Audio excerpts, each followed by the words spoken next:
बिस्मिल्लाहिर्रहमानिर्रहीम। तमाम देखने और सुनने वालों को अस्सलामु अलैकुम। नाज़रीन, अल्लाह अल्लाह करने से अल्लाह नहीं मिलता, अल्लाह वाले हैं जो अल्लाह से मिला देते हैं। हमें अपनी रोज़मर्रा ज़िंदगी में अल्लाह वालों की कुर्बत में रहना चाहिए और उनकी सोहबत से फैज़ लेना चाहिए, वरना कभी कभार ऐसा होता है कि इंसान खुद को अक्ल कुल समझता हुआ अपने ईमान से भी हाथ धो बैठता है। बयान होता है कि एक दफ़ा हज़रत जुनैद बगदादी रहमतुल्लाहि ताला अलैह का एक मुरीद नाफरमान हो गया। उस नाफरमान मुरीद के साथ शयातीन खेलने लगे।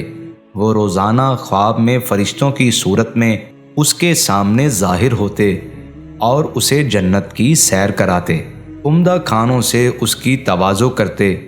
फिर वो रात भर जन्नत में रहता और सुबह के वक्त फरिश्ते उसे उसके घर छोड़ जाते। बाद सादालो अफराद उसके करीब जमा हो गए थे और वो उन मासूम व बेखबर लोगों को जन्नत की सैर के अफसाने सुनाता था। आखिर चलते चलते ये खबर हज़रत जुनैद बगदादी रहमतुल्लाहि ताला अलैह तक भी पहुँची, जिसे सुनकर आप रहमतुल्लाहि ताला अलैह के चेहरा मुबारक पर अज़ियत व करब के आसार नुमायाँ हो गए। फिर आप रहमतुल्लाहि ताला अलैह ने अपने एक खिदमतगार से फरमाया, उसे मेरे पास ले आओ, खुदा उसके हाल पर रहम करे।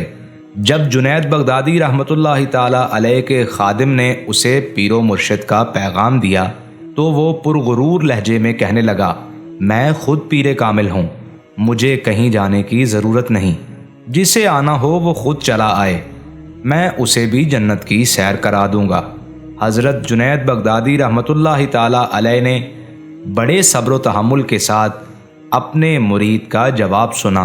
फिर नहायत दर्दमंदाना लहजे में फरमाया, अगर वो नहीं आता तो हम खुद चले जाते हैं। उस नादान को क्या मालूम कि पीर की जिम्मेदारियां क्या होती हैं, और जब किसी का हाथ अपने हाथ में लिया जाता है तो उसका मफ़हूम क्या होता है। उसके बाद हज़रत जुनैद बगदादी रहमतुल्लाहि ताला अलैह अपने मुरीद के यहाँ तशरीफ़ ले गए। वो बड़ी शान व शौकत के साथ एक तख्त पर बैठा हुआ था और उसके चंद मोतक़िद तख्त के नीचे जमा थे। हज़रत जुनैद बगदादी रहमतुल्लाहि ताला अलैह को देखकर मुरीद ने किसी ख़ास अदब व एहतराम का मुज़ाहरा नहीं किया, बल्कि अपनी हरकत व सकनात से यही तासुर देता रहा कि वो तो ख़ुद विलायत के आला तरीन मनसब पर फायज़ है। हज़रत शेख रहमतुल्लाहि ताला अलैह ने अपने मुरीद के इस गुस्ताखाना रवैये को नहायत खुश दिली के साथ बर्दाश्त किया। फिर उसके शब व रोज़ का हाल पूछा तो वो इसी अंदाज में बोलने लगा कि हज़रत, मैं तो रात भर जन्नत की सैर करता हूँ, फ़रिश्ते मेज़बान होते हैं और खुदा की नेमतें मेरे सामने पेश की जाती हैं। क्या इस रात भी तुम जन्नत की सैर को जाओगे? मुरीद की गुफ्तगू सुनकर हज़रत जुनैद बगदादी रहमतुल्लाहि ताला अलैह ने उसे पूछा। उसने कहा, यकीनन।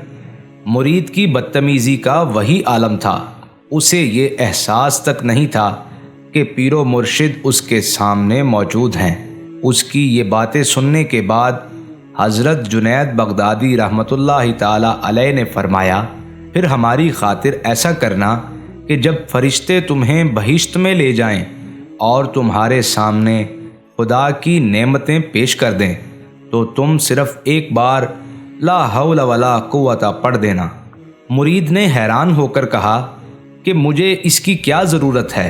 आप रहमतुल्लाहि ताला अलैह ने कहा, तुम्हें शायद इसकी ज़रूरत ना हो, मगर मेरी दरख्वास्त ज़रूर है।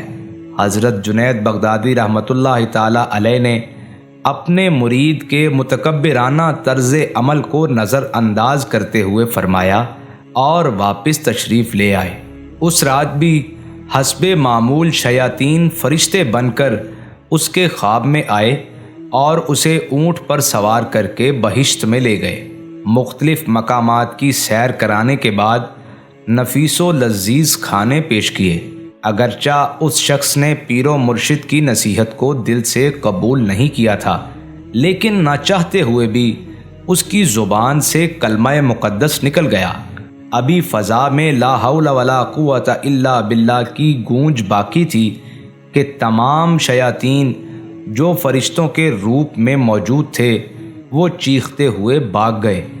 اب وہ شخص اپنی جنت میں تنہا تھا اور اس کے سامنے بہشتی کھانوں کے بجائے مردہ انسانوں کی ہڈیاں بکھری ہوئی تھی۔ یہ پرہول منظر دیکھ کر حضرت جنید بغدادی رحمۃ اللہ تعالی علیہ کے نافرمان مرید کی آنکھ کھل گئی۔ اس کا پورا جسم خوف و دہشت سے لرز رہا تھا اور وہ ہذیانی انداز میں چیخ رہا تھا، فرشتے کہاں گئے اور میری وہ دل فریب جنت کہاں گئی؟ پھر جب شیطان کا طلسم چاک ہو گیا تو وہ شخص روتا ہوا پیر و مرشد کی خدمت میں حاضر ہوا اور حضرت جنید بغدادی رحمۃ اللہ تعالی علیہ کے قدموں سے لپٹ کر عرض کرنے لگا، حضرت اگر آپ میری رہنمائی نہ فرماتے تو شیطان مجھے اس وادی ظلمات میں لے جا کر ہلاک کر ڈالتا۔ حضرت نے فرمایا، بے شک مرید کے لیے اپنے شیخ سے دوری اور تنہائی زہر ہے۔